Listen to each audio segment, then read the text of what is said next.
What's up, y'all? Welcome back to the Creative Process. We're processing faith, art, and culture through a creative lens, and I'm excited about this one. I got a guy that I've actually been trying to, connect with for a little while, and we finally made it happen. And I ran into him at Sid's thing, and met him in person for the first time, and just clicked. And so I was like, bro, we got to get on the podcast. So welcome, Jared Pharr. Come on, man. Thank you. Bro, I'm really excited we actually got a chance to connect and make this happen. And I know we were like talking on social, and we're like, yeah, let's get together. And it's hard for me to schedule stuff. Like, my brain don't even function that way. I feel you, man. So even just this podcast run with Nate and everything, I'm like, he's like, hey, send me the calendar invite. I'm like, that's the hardest part of the thing, is doing the calendar invite. Man, I'm the same way though too, bro. It's like and it's funny because I'm sure there's multiple like meetings and things that you have with different people all over the city, and it's like, if I don't have my calendar, I can't survive, bro. I'm nothing without my calendar. Like, there's just no way. That's right. But bro, no. Before anything, man, I just want to say I'm really honored, honored for you to have me on here. Fun fact: when you started like doing these podcasts, and I started seeing the whole setups and stuff, I'm like, man, maybe one day Jarrell can invite me out there. Like, I hope one day, man. I always wanted to come back on the pod and talk a little bit. And when we met at Sid's, we were just chopping it up. I'm like, bro, I think we need longer than this. Than this 10 minutes. Like, we could talk all day for sure. So yeah, man, it's an honor to be on here for real, bro. Thank you, man. And shout out to Nate. This is his setup, and we in here making it happen. But bro, I will say, first and foremost, man, I am so encouraged by what you're doing, man. I think a lot of people are, encouraged by what's going on with you and with Lord's Land and everything that's happening there. I kind of want to give people kind of like a peek behind the curtain, and just, sometimes when people see brands and everything, it can be less relatable than a person, right? Mm-hmm. And so I want to introduce the person behind like all this stuff, and of course there's like multiple people, right? Like, God's using multiple people to make that happen, but it was a vision, that started there with you, and so I want to give people kind of like a behind the scenes of like your upbringing. You just told me you were born and raised here in San Antonio, so give people a little insight into the life of Jared Pharr growing up. Absolutely. 2-0, man. 2-0, Yes, born and raised, man. I love the city so much. I'm blessed, lived here my whole life. Both my parents from here as well too. So I'm just glad. I've always grew up here. I would say from just a very young age, man, I've always just enjoyed sports. I think that was just something like that I loved, I connected with. So I grew up playing sports. That was always just like kind of like a big thing that we're focused.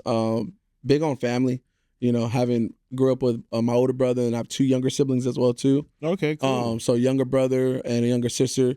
And it's weird because me and my older brother are about 4 years apart. Okay. And there's like a gap. Okay. It's like a 12-year gap, and then my younger siblings are 4 years apart too. So there's a little gap there, but man, I would say from playing sports and just I've always loved music, and this is the crazy part. Yeah. I've always had family and friends who were musicians and would sing. Yeah. I didn't, bro. I never played, and I tried. I'm not gonna lie, bro. I would try to play like a piano or this, that. I think it's me having patience. Yeah. I don't have the most patience, and it takes patience to learn, bro. I'm sure it's being an artist. It takes patience to write. It takes patience to learn, and my cousin Ronnie, he grew up as a musician as well too, and I would go over to his house in the summers, and I would try to rap, and I would try to do this. I would try to. It came out so not good, bro. It was not good. But I've always just loved music, and it was always just something that I love going to concerts and shows. And my dad always grew up playing me just all kinds of music, from oldies, different bands, and so music was just always something that I enjoyed, and I wanted to always kind of be part of. Like, in a way. But since I never played, I don't know, I just could never found my niche. But anyways, we'll get more to that. Yeah, so growing up, played sports all throughout middle school, high school, and then really, man, high school is just, I would say, it's life changed a little bit. Yeah. Life shifted a little bit, and it's just how a typical high school life. There's parties, there's drinking, there's this, there's that, and I think I let go of the true passion and love I had for sports when I was in high school. Okay. And which sports were you into? Man, football and basketball. Yeah. And let me tell you something that's like I have beef with. I've been the same height since 6th grade. Come on, God. I thought I was about to be 6'2". So you're telling me I'm 5'8" in 6th grade. I was wrecking on people, bro. Right. I was like Durant, LeBron before, I was going ham, bro. Like, so I'm thinking like, bro, I was a beast playing sports, right? Yeah. My growth spurt happened way too fast, bro. I've been the same height since 6th grade. It's a problem. I'm 28 years old now. So that's my backstory on sports. But I kind of started giving up when everybody else who was shorter than me, bro, just passed me in height, passed me in size. I'm like, oh man, I can't even drive to the hole no more. I'm getting it blocked every time.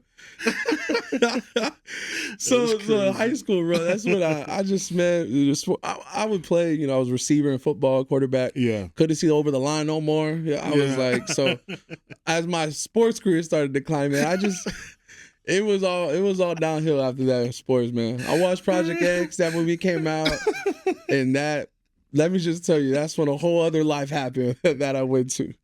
Keeping it real. And man, I go back and I would say in high school, it was more partying and I did all that, and I guess it was weird because no matter what, my mom always took me to church on Sunday morning, no matter what. Mm-hmm. And little backstory on growing up in church, I grew up half my life Catholic. Oh, wow. Half my life I was Catholic. And that was just something I just was never like, I would go to mass and I would be honest, I would feel kind of sleepy or I wasn't engaged. Mm-hmm. And, we would have to do all these different classes and things like that. Yeah. And I didn't quite pick it up or understand it.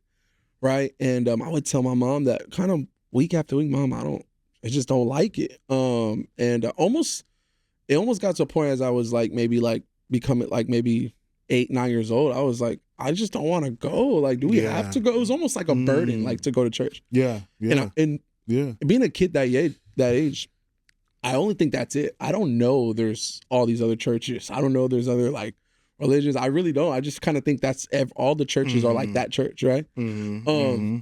And then, growing up, I would grow up playing ball on the east side, and I had some family on the east side, and they went to a Baptist church, like a real traditional Baptist church. It was called Greater Corinth Baptist Church. And let me tell you, that was completely different than anything I've ever seen, bro.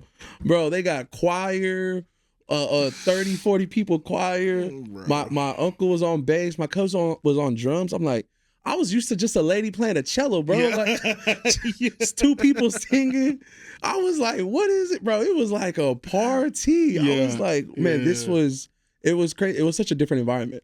Such a different environment. But for some reason, I think I was so drawn just to the atmosphere that I truly loved just being there. Even though I still don't quite know what's really going on, what's being preached, but I don't know. I think the environment I just already loved. And as I'm kind of growing up in that, I remember I would tell my mom, like, can we go to the fun church? That was always the thing. Like, let's go to the fun church. Wow, bro. And so we spent some years. There's a pastor named Kenneth Brown who actually became my pastor later on. He was at that church for a few years, and we would go visit occasionally whenever we had like tournaments and stuff on the east side. Okay. And after Pastor Brown left that church, he started his own new church, and we followed him to that church. So my mom, we left the Catholic church and we followed Pastor Brown to his church he started. And I was about 11 or 12, and that was my church, bro, all through high school. So even though, man, I was making some really just bad decisions on the weekends, my mom would pick me up, bro, no matter where I was at. And we're going to church on Sunday. And she'd pick me up, she'd take me, we'll go to church. And Pastor Brown called me out every time. Jared, right, Jared? And I was like, yeah. I can't even doze off a little bit, bro.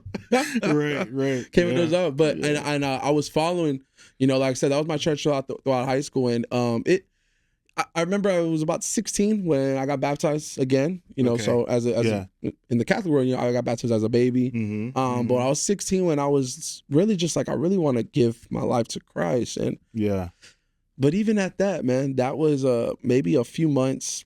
You're on fire, and everything's like going good, but then you just get caught up in that peer pressure again. You know, you start kind of going back to hanging out with the wrong crowds. And I think for me, especially our church was so small, we had maybe 30 members, and that's including the elders as well too.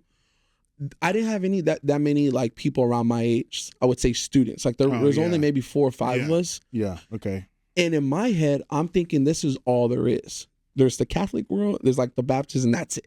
I didn't know there was churches out there that had like all these students and these student clubs, and I didn't know none of that existed either, bro. And this is why I'm in high school. And I can't use that as an excuse, but I would say I think it would have been a little bit better, I guess, to surround myself with like maybe other high schoolers who were maybe on fire for the Lord. Absolutely. You know, I think that could have maybe helped in a lot, because I was like on fire, but then that fire just kind of burnt, I would say, after a while. And I wasn't around any high schoolers, any other kids. And that was kind of like it was just kind of like I said, just kind of burnt out. It was tough. And I think within time, after high school finished, I discovered Westover Hills. And Westover Hills is considered, I guess, a mega church here in San Antonio. I didn't know that existed. So I'm thinking there's only Catholic, then the Baptist church, and then now there's these big churches that I had no idea, bro. I go to these I see like the young adults and students, and I'm like, this existed this whole time. Wait, so you went to Westover Hills about 2015, 2016. Okay. We just came from Creative Con. Did you know Jason Barnes and Melissa? No. Okay. So when I went there, I basically attended because at the time, a girl I was dating, her family was involved, and they went to that church. And they invited me like, hey, you want to come to our church? And I was like, yeah, sure. Like, I'll go. And when I visited, man, I saw a whole production, lights. I said, is this a concert? Where are we? You're not in the Catholic Church. You're not in First Corinth. There ain't no choir, but man, they got the band. I was like, hold up. Alfred was over there playing the guitar.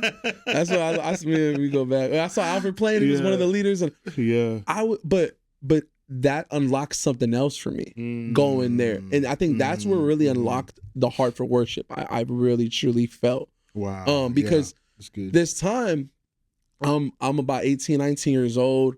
I'm just like starting my life.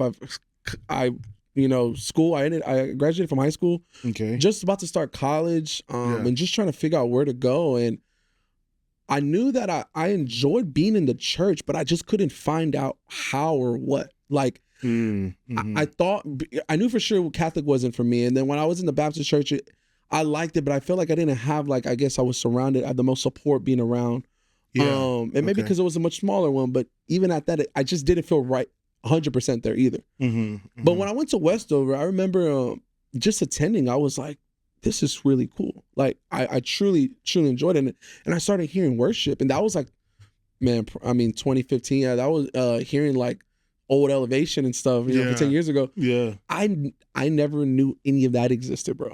Like Elevation, like worship, Hillsong, all that. I started learning in that era. Wow. Even though like old songs. I would just know the hymns. I would just know hymns, bro. Like it was so weird. Bro. So this whole other like era of like being in church kind of unlocked, and started like going to the I would go attend, and I would go to their worship nights. And when I'm there, I really, really just felt like this is where I belong in a way. And something that really cool happened was that later in 2016, exactly 10 years ago, in 2016, from the church, I was still going to my church too at the time, right? So I would visit Westover a lot, but I'm still going to my small church, kind of double dipping, as you can call it. And our church, since it was so small, they teamed up with a lot of the other like Christian churches in Texas for a summer camp. Out in Denton.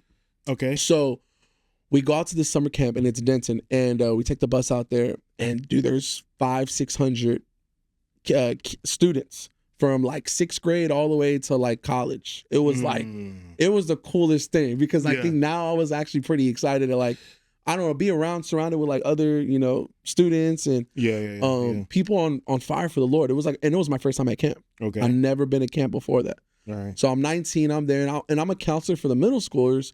But I'm also getting so much out of this, like learning so much. That's how those camps go, bro. It's like that. So I actually grew up going to camp too. Yeah. And I was a youth pastor, and I ended up taking kids to camp. And yeah, but even as a counselor, sometimes I'd be in the services or a youth pastor, I'd be in the services, and these kids are like telling me about their stuff. I'm like, hold on, let me just worship.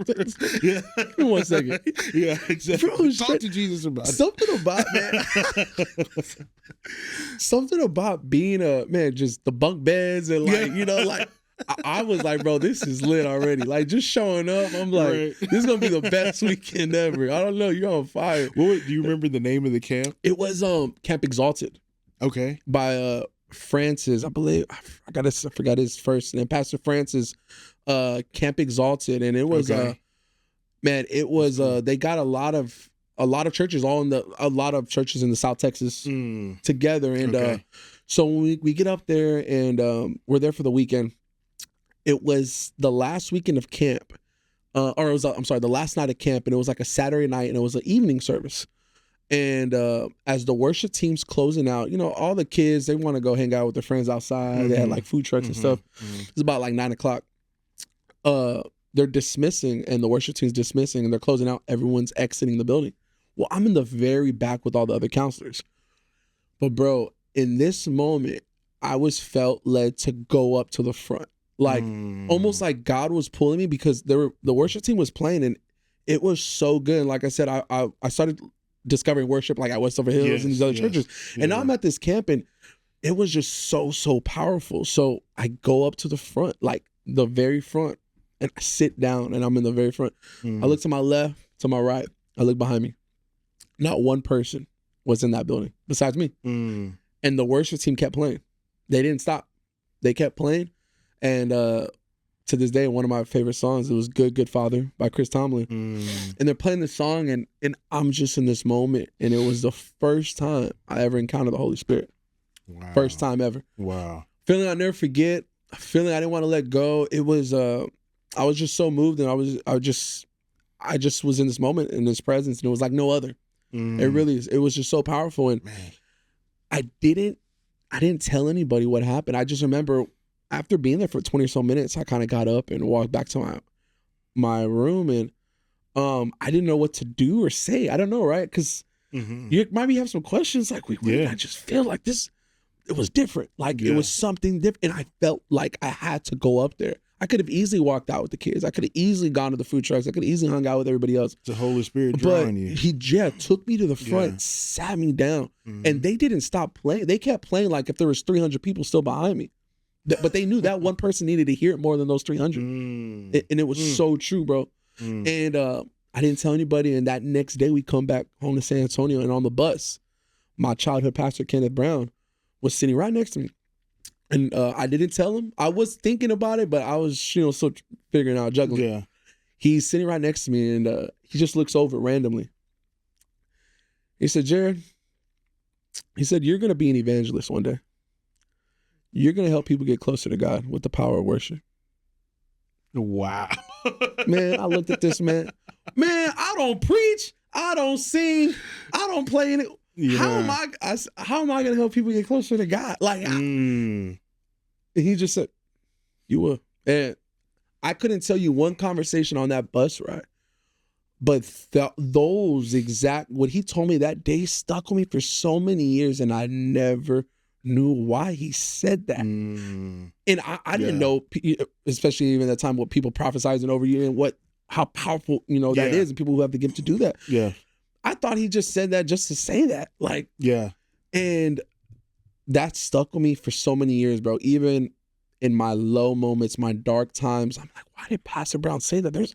How could I help people get closer to God? I know I don't really feel called to preach. I can't play an instrument. I mean, I love music, I love worship, but how could I do it? And that stuck with me, bro. And I held that on tight. Yeah. Have you ever taken there's this I was actually introduced to it by CBC. It was this test called Five Voices. It's like a personality test. Okay. So I think I remember when I signed up for Equip. Yes. We had to do it for Equip, right? Yeah. Evangelist was, I know, my first one. Yeah. Was first on my list. You know, yeah, okay. So we're tracking that. Okay, so that evangelist, the evangelist thing, they call it a connector, right? Yeah. And so that evangelist like gifting, you're able to connect people to God, essentially, able to connect people to each other, and connect people to mission. You know what I mean? Yeah. And so so it's really cool because I think that there's probably other people, Jared, that are similar to you that don't feel necessarily called to preach, but they feel called to connect people to Jesus in some way, or connect people to each other in some way, connect people to a higher, like a greater mission. And I that's like my second voice. My first is creative, so I'm a creative connector. But that's why even when I was doing the worship night stuff, like that's part of that was just the grace that was on my life. You know what I'm saying? And it's the same thing with you. You know what I'm saying? So when you heard that prophecy, right? Like you're gonna connect people to God. Like where did that shift to Lord's Land? Tell me what that looked like. Yeah. So that goes back to 2016 when he told me that. So from 2016 to 2020, I still would say it was just left foot in, right foot, right? Mm-hmm. Left foot in the world, right foot in the church. Mm-hmm. Real lukewarm. I wasn't walking with the Lord, but I still would kind of attend church. I would attend these worship nights. I would still feel the Holy Spirit. I was so moved. Mm-hmm. And then just go right back into what I was doing. Like, it was almost like it was two different lives. It really was. And people would see, and I've always been social media, like posting just where I'm doing, where I'm at. And I'm at church. I'll post, I'm at church. I'm at the club. I'll post, I'm at the club. Yeah. I'm thinking that's normal. Yeah. I'm thinking you can do that. I'm thinking, hey, I'm better because, or I'm good because I can go to the club, but I can go to church Sunday morning. I was over here just so proud, and it's insane. I look at it now, I'm like, bro, oh my gosh. But that's what I was. It was up 2016 to 20. So he told me that, and like I said, it just kind of stuck with me, but it didn't, I don't think it impacted me like how it did later on in my life. Mm-hmm. But it was something I'll never forget. And 2020 comes, and this is this COVID era where we're trying to figure out what's next. You know, I was attending Westover from 2016 to 2020, but I wasn't getting plugged in. Yeah. I wasn't getting connected. I know that's why it's so big now. We hear it all the time at church and so many other churches, how important it is to get connected. Yeah. How important it is to join a community group. How important it is to lock arms with brothers and sisters in Christ. Because maybe if I would have got plugged in or I would have got connected in 2016, right after that happened, who knows what could have happened. Mm-hmm. But it was never my timing. Was always God's. Yeah. And I think God he was preparing for something bigger for me. Mm-hmm. And it was just having to wait for that time to happen. Yeah. 2020 comes and COVID happens, and I'm kind of, I'm watching different churches online, Mike Todd and different pastors all over, even still tuning in Westover, CBC, and just different online services. Mm-hmm. But I remember as soon as COVID was kind of dying down closer to 2021, that I was like, I'm ready to kind of join a church. Like, I felt that was just, I'm ready to join a church. I was like ready to like actually join and become a member, meet, being that community. Like, that's what I was kind of itching for, bro. I really was like, and nothing like traumatic or anything happened. It was just like, it was kind of time. Yeah. So I remember now when churches are starting to open up, I would visit. Man, dude, I went like on a tour. I went on a San Antonio church tour. That's why I know all these people. Man, I went to North Rock City Tribe. I went to CBC Westover, Summit. I visited every church I said. I was just like on a church tour, and I'm trying to find, where do I fit? Where do I belong? If we're being honest, I think I wanted to be a part of a mega church, but I also didn't, because I think I wanted a church that was maybe smaller to maybe have more of that community aspect. Mm-hmm. I think, and that's what I was kind of looking for. Yeah, bro. But I loved the mega church though. I truly loved it. I love attending. Everyone has their different views. I thought it was amazing. I love the people. We have some amazing churches here in San Antonio. But I remember I wanted something a little bit smaller to just have that community part. Mm-hmm. And still, I would just kind of visit churches here and there. But in this time, it was 2021. I remember I was already in the process of moving out of my parents' house. So when I moved out, I got my own place and I'm on my own for once, bro. This is like a time where I've never been on my own. Okay. Living like on my own. Yeah. I'm just like, this is, I think what in this era from 2021 to literally 2024, as much as I was ready to kind of like get closer to the Lord, this became the time I was the furthest away from him. From 2021 to 2024, I was so far gone. I think because when I started living on my own, I felt like I had all this freedom that I can do whatever and I can hang out with whoever. And I don't know how it happened, but I slowly stopped attending church, even at a point where I was still going out doing that. I would show up to church on Sunday. Now it got to a point where I didn't show up to church and I said, oh, I'm going to go next week. Or I'm going to go the week after that. Or I'll go, this worship night or what. And I stopped and I just completely stopped. And I just kept, before you know it, 1 week after another week turned into another year. And I counted from 2021 to 2024, I went to church less than 7 times. And that was uncalled for my life. I told you, no matter what I was doing all those years, my mom was taking me I was there every Sunday. Yeah. From even in my early 20s, I'm going to church every Sunday. And now I'm at this point where I'm so far away from God. Like, I was just so lost.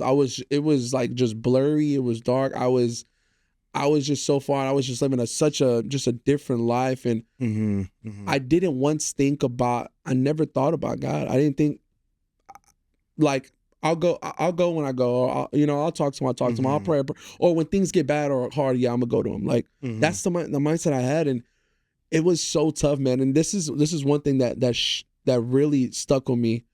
One of my best friends, Sean Cato, he was never really religious or anything like that. If anything, he was actually borderline atheist at one point. Like, he just really, truly did not believe there was a Lord, Jesus Christ. And 2016, 2017, I was inviting him to these worship nights at like Westover Hills.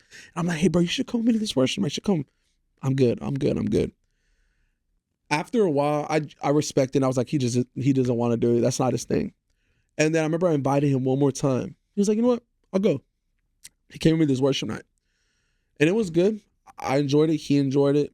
He was like, it was cool, man. Like, it was cool. But that was it. And I kind of got the vibe like, yeah, it's just not like, it's not a thing. And that's okay. I'm not going to pressure him. I'm not going to force him. Yeah. Years later, in that 2021, he gets invited. He kept getting invited to a Bible study from somebody else. And that friend kept inviting him. So then he was like, why not? Started going to that Bible study. Boom. Started going the next week. Then he got involved at Oak Hills. Starts going to Oak Hills. Then he starts serving at Oak Hills. So while I'm going off this way, my best friend Sean is getting so plugged in, locked in the church. And now the roles have switched. 2023, 24. He's like, hey, bro, you should come with me to Bible study on Monday. What? Hold on. Sean's asking me, you should come to Bible study on Monday. And I said, I had every excuse in the book, bro. I said, nah, bro, I can't. Like, I was hungover. I felt ashamed. I felt like just so much anxiety. Yeah. I was low-key depressed at times. Like, I don't know what. I barely had money in my account because I spent it all on just dumb things. Like, and the last thing I want to do is go to a Bible study, and just because I felt like there was so much more on my mind. But the only thing that should have been on my mind was the Lord. And I did not have him at all. I was so far away. And now it was in that moment really, like, I remember I sat down, I was like, Sean's been asking me for months, almost years, to go with him to a Bible study. And I finally went, and I went with him when he came. Bro, he came, he was like, I'll pick you up, we can go eat. Like, he was trying to throw different things to just bring me to this Bible study. And he picked me up, he bought me a Bible. I remember I lost my Bible throughout all those years. I don't even know where it went. Yeah. He bought me a Bible, went to the Bible study at Oak Hills, and it was good and all. But that still didn't shift. That didn't shift anything with me. I think what shifted was months after that, I finally sat down and I was like, I'm done with this.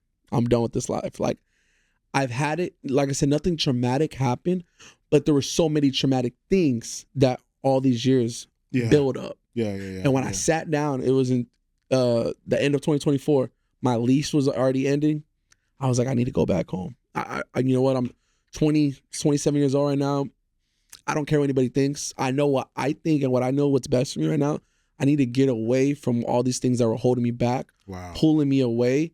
And I need to go back home with my mom, my parents, and I want to get closer to God. Like I'm just done with this. I've been so heavy. I felt so ashamed of myself. I didn't like who I was. Yeah. I started to literally despise the person I was becoming. Yeah. In so many ways. And I went back home. And when I went back home, it was the last year in 2025. That's when everything changed, bro. That's when everything changed. Bro, we definitely gonna need a part 2. Yeah, for sure. Okay, but I wanna talk just like for a few minutes, like before we close, like the whole. It sounds like the Lord had like worship and all that on your heart, like when all throughout your growing up, right? Worship was like a big part of that, right? And so, go into like the Lord's land. Like, how did God give you that name, and what happened there? Yeah. So that was that was something that was planned actually in 2021, right when I was so far away from the Lord. I still loved going to these worship nights and things like that, and I think that was the only thing that kind of kept me in somewhat a relationship with Him, and I feel like that's all I needed was to just attend a worship night, tend to rise. I would go to y'all's events, bro, all the time. And in 2021, I'm on Instagram and I come across Maverick City, and I see that they're in a park, just a bunch of different people, and they're singing Jireh, and it was just like such a beautiful thing. What I saw, there was no stage, there was no platform, there was just a bunch of people, believers together, just praising and worshiping God. And I loved it because it was people from different backgrounds, races, ages, all uniting as one body. And it really just gave me a glimpse of what I feel like heaven's going to be like. And when I saw that, I was like, Lord, I want to go there. I want to be part of that. I want to do that. Like, and I'm talking to God. He was like, man, you don't have to go to another city to worship me. You don't have to. You can worship me right where you're at. You can do that right where you're at. You can start that right where you're at. Man, what would I call it? And I'm just like, Lord, what would I call it? And just instant, what He was telling me was Lord's land. And the reason behind it is because the land belongs to the Lord. No matter where you go, His presence is everywhere. And He'll meet you right where you're at. Whether that's in a park, whether that's in a school, He'll meet you there. Come on. And it doesn't just have to be inside the church, but it can be outside the church. Yeah. And that's where the name came. That's where, and He put it right on my heart. And this was in 2021, but I'm so on fire. I'm like, man, I just felt from the Lord that I could start this ministry called Lord's Land, and we could have these worship nights. And because like I said, I'm still trying to find my niche. Where can I fit in? Yeah. How could I find my calling? How can I be involved in this? I'm trying to put all the pieces together. I got this calling from the Lord. I kind of have a vision. I know what we can do. Let's have worship outside, like not just in churches, but let's have it outside churches. And this is kind of the same era what you're kind of doing with Rise, which I was so inspired, because I'm like, I'm kind of seeing a lot of glimpses of pieces of what y'all were doing, and it was similar what I was visioning myself. Yeah. And man, I'm on fire. I start reaching out to just a bunch of different worship leaders in San Antonio. They don't know who I am. Bro, we ain't got no mutual friends. They probably saw me post a picture with a bottle like a few nights before.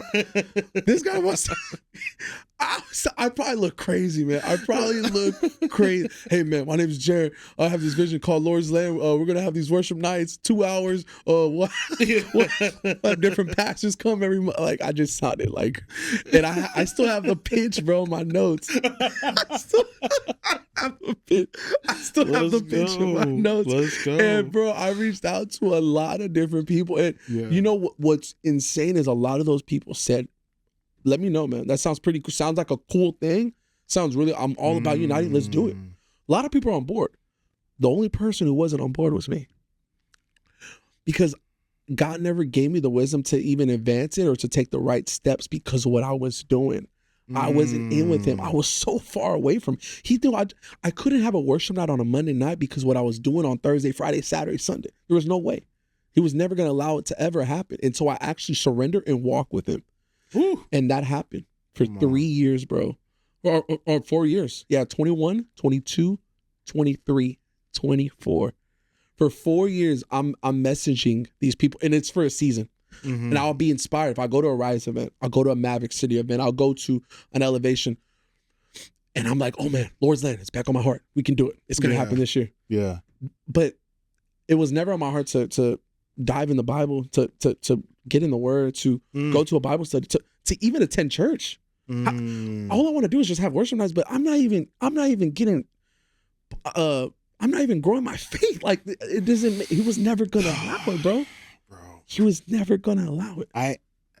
I wish we had more time, man, because I want to share some stories, man. Because it's so similar to what was going on with Rise. And a lot of people like really don't know like some of the backstory behind that too, about, I mean, you know, you get on IG and you're just like, okay, yeah, there's, you know, this worship stuff happening. And it was like, so when we were doing it, it was kind of close. It was near like the Asbury revival type stuff that was going on too. So anything revival and worship in the streets was just popping off on IG, right? So some of the clips started going crazy. Yeah, straight up. Like, man, this is crazy what's happening right now. It's like, Jesus is he's coming back soon. You know, like it was a frenzy on IG, but there was also some things that were happening where it's just like people really can be all about worship because of the experience, but not be about Jesus and submitting your life to the Lord. And so when it comes down to worship, I just had my friend Damadis on earlier, and she was just talking about how worship in the Bible, the first time the worship is mentioned in the Bible has nothing to do with music. It was a life of sacrifice. Yes. You know what I'm saying? And so because of that, like, you know, for me, I saw where that was happening, and then I also saw where it wasn't happening. And I saw, you know, it was really some spiritual warfare, like even just doing, you know, because I even with Rise stuff, I wasn't thinking anything. Like, I was just like, okay, we're going to get together, we're going to do these and slowly but surely, like, spiritual warfare started happening. But it was also like, man, there was, you know, sometimes people want to do stuff for God, but not be with God. Yes. You know what I'm saying? So good. And so it was a challenge, man. And we're gonna have to have another conversation because I think there's like some similar stories between like the development of how Lord's Land happened, and then even the you know, you just started you celebrated your first year. Yeah, a few days ago. Which is huge, man. Congratulations on that. Man. Thank you, man. Congratulations, bro. Praise God. With Rise, I think we did, we only did like quarterly events. Yeah. And so we did 1 year, and then we did like 2 more.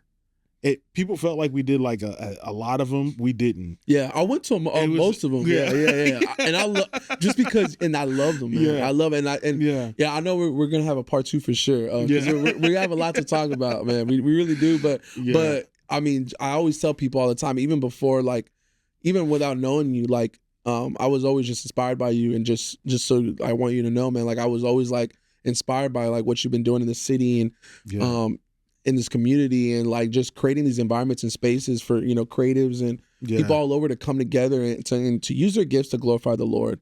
And I truly, man, like without even knowing you, I like looked up to you, and I still do. And I'm, you know, I'm just glad, man, to now call you a friend and someone I can come to, bro. Well, truly, I mean, I've told you this offline. Like, I'm really inspired by what's going on with you, man. I feel like when we stopped doing the Rise worship stuff, or when we stopped doing the worship nights, in a sense, bro, I felt like, I was like, man, Lord, I felt like you told me to do something and I didn't do it all the way. Like, did I fail? Like, what happened and all of that?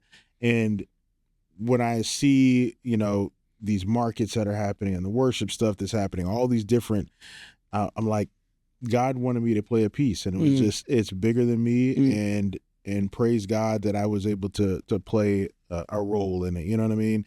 But like the narrative of the city and what God's doing in the city is huge, and it's something I'm so excited about, because like God's doing amazing stuff, man. He's bringing people together, and I'm super encouraged by what you're doing. Definitely gonna have a part 2. We got to, and get it going. But we definitely thank you, man. bro. Thank you for jumping on here with me, man. And we'll talk again soon. Absolutely, bro.